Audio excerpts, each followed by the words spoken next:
Hello दोस्तों, कैसे हैं आप। एक बार फिर से स्वागत है आपका अपने चैनल इंडिया मेरी शान में। आज के वीडियो में हम एक कहानी के माध्यम से जानेंगे कि किस प्रकार से एक निर्धन व्यक्ति भी अपनी चतुराई और समझदारी से अपने जीवन में आने वाले अवसरों का सही समय पर लाभ उठाकर अपनी गरीबी दूर कर सकता है, एक सफल आदमी बन सकता है।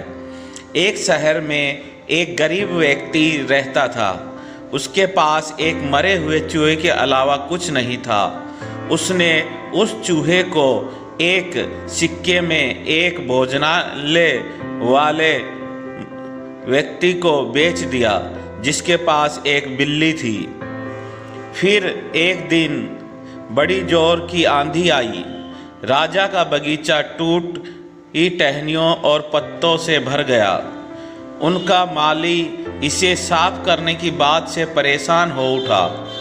युवक ने माली से कहा कि अगर लकड़ियां और पत्ते उसे मिल जाए तो वह बगीचे की सफाई कर सकता है। माली तुरंत मान गया। युवक ने पास खेल रहे बच्चों को यह कहकर इकट्ठा कर लिया कि प्रत्येक टहनी और पत्ते के बदले में उन्हें एक एक मिठाई मिलेगी। देखते ही देखते उन्होंने बगीचे से एक एक तिनका चुनकर गेट के पास इकट्ठा कर दिया। तभी उधर से राजा का कुम्हार बर्तनों को पकाने के लिए ईंधन की तलाश में गुजर रहा था। उसने पूरे ढेर को खरीद लिया। इस तरह युवक के पास कुछ और पैसे हो गए। अब उस युवक ने एक और योजना बनाई। एक बड़े बर्तन में पानी भरकर वह नगर के द्वार पर गया और वहाँ उसने घास काटने वाले 500 लोगों को पानी पिलाया और पानी पिलाकर खुश हो गए लोग। खुश होकर उन लोगों ने कहा, तुमने हमारे लिए इतना अच्छा काम किया है, बताओ अब हम तुम्हारे लिए क्या कर सकते हैं। उसने कहा, मैं आपको यह बात तब बताऊंगा जब मुझे आपकी सहायता की ज़रूरत होगी। उसके बाद उसने एक व्यापारी से भी दोस्ती की। एक दिन उस व्यापारी ने बताया, कल एक घोड़े का व्यापारी 500 घोड़ों के साथ शहर में आ रहा है। यह सुनकर उस युवक ने उन घास काटने वालों के पास जाकर कहा, कृपया तुम सब एक एक घास का गट्ठर मुझे दो और अपनी घास तब तक मत बेचो जब तक मेरी न बिक जाए। उन्होंने उसे घासों के 500 गट्ठर दे दिए। घोड़े का व्यापारी अपने 500 घोड़ों को साथ लेकर शहर में आ गया। घोड़े के व्यापारी को अपने घोड़ों के लिए भोजन के रूप में घास की आवश्यकता पड़ी, परंतु पूरे शहर में उसे कहीं भी घास नहीं मिली। जब घोड़े के व्यापारी को कहीं भी घास नहीं मिली तो उसने इस युवक की घास 1000 सिक्के में खरीद ली। अब युवक के पास 1000 सिक्के थे जिनसे उसने एक छोटा व्यापार शुरू किया।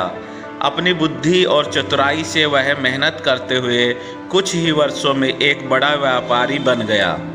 इसी प्रकार से हम सभी के जीवन में भी अनेक अवसर आते हैं जिनका सही समय पर लाभ उठाकर अपनी बुद्धि और समझदारी से हम सफलता प्राप्त कर सकते हैं। बस हमें धैर्य और रखना है और निरंतर ईमानदारी के साथ मेहनत करनी है। चतुर और प्रतिभावान लोग तो अवसर न मिलने पर भी जीवन में आगे बढ़ने का अवसर पैदा कर ही लेते हैं और अपने जीवन को संघर्ष रूपी भट्टी में तपाकर सोने की तरह तपकर अपने जीवन को सोने की भांति चमकदार तथा सफल बनाते हैं। इसलिए दृढ़ निश्चय के साथ सही दिशा और लक्ष्य के साथ संघर्ष ही सफलता का रास्ता है। इसलिए सफल होने के लिए अपने अंदर भूख पैदा कीजिए और दृढ़ निश्चय कीजिए कि मैं सफल होकर ही मानूंगा। पॉजिटिव थिंकिंग अपने मन में रखिए, पॉजिटिव विचार, सकारात्मक सोच अपने मन में रखिए और जब भी आपको जीवन में अवसर मिले तो तुरंत उस अवसर का लाभ उठाइए या अवसर पैदा कीजिए, क्योंकि वो बिरले ही लोग होते हैं जो पैदा ना मिलने पर भी अवसर पैदा कर लेते हैं अपने जीवन में, और उस अवसर को पैदा करके उसको लक्ष्य बनाकर एक विशेष किसी भी तरह का लक्ष्य आप निर्धारित कर सकते हैं जीवन में आप जिस और सफलता प्राप्त करना चाहते हैं, और उस लक्ष्य को प्राप्त करने के लिए रास्ता चुनिए, एक सही रास्ता चुनिए, अच्छी तरह से सोच विचार कर कि ये रास्ता मुझे उस लक्ष्य तक अवश्य पहुंचाएगा। उस रास्ते पर निगाह रखिए और दिमाग में लक्ष्य को रखिए, और उस रास्ते में चाहे कितनी भी कठिनाइयाँ आएँ उनसे सबक लेते हुए, उनको दूर करते हुए लक्ष्य तक पहुँचने के लिए रास्ते पर नज़र रखिए और दृढ़ निश्चय करके अपने लक्ष्य को सफलता में बदलने के लिए बस आगे बढ़ते जाइए एक उत्साह के साथ, और निरंतरता बनाए रखिए, धैर्य मत खोइए, कभी भी धैर्य मत खोइए जीवन में, और सफलता आपके अवश्य कदम चूमेगी। अपने आप को इतना बुलंद करिए कि रास्ता खुद कहे कि बता तुझे कौन सी मंजिल तक जाना, मैं पहुंचा देता हूं। वीडियो अच्छा लगा हो तो कृपया वीडियो को लाइक और शेयर कर दीजिए और चैनल को सब्सक्राइब करना न भूलें। धन्यवाद।